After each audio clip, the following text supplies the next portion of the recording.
C'est à partir de l'âge de 5 ans que les enfants commencent à se préoccuper de leur apparence physique. Ils sont petits à 5 ans. Après ça, chez les ados, c'est un ado sur 2 au Québec qui est insatisfait de son apparence physique, qui veut changer un aspect de son apparence physique. L'obsession de la beauté, la pression liée à l'apparence physique, la diversité des corps, ce sont tous des thèmes qui vont être abordés lors de la tournée régionale sur l'image corporelle dans le cadre de la Semaine témiscamienne de la santé mentale. La semaine prochaine, ce que ça soulève, c'est notre volonté de sensibiliser les gens à un thème relié à la santé mentale.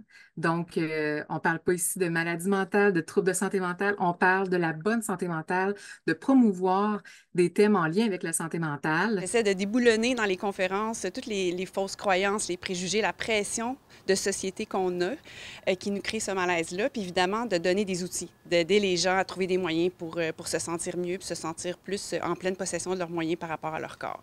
Les troubles d'image corporelle ne datent pas d'hier, selon la docteure Stéphanie Léonard. Toutefois, les réseaux sociaux auraient, selon elle, une influence considérable sur les perceptions que les femmes et les hommes ont de leur physique. Depuis l'arrivée des réseaux sociaux, on voit qu'il y a quand même une augmentation de l'inconfort corporel, évidemment, parce que les mêmes messages qui étaient malsains avant, bien là, sont multipliés et exponentiels.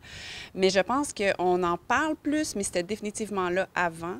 Je pense que c'est de plus en plus jeune, par contre, qu'on voit des difficultés au niveau de l'image corporelle. L'objectif des conférences est principalement de lancer un discours positif de l'apparence, mais aussi de guider les intervenants pour leur permettre à leur tour de mieux outiller la population. On va, nous, les intervenants, être formés également par Dr Léonard.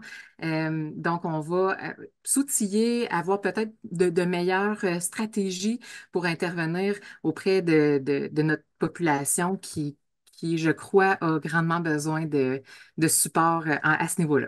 La tournée de conférences va donc se poursuivre en fin de semaine à Val-d'Or et à Rouyn-Noranda, ainsi que lundi à Ville-Marie. Kémilia La Liberté pour RNC Nouvelles.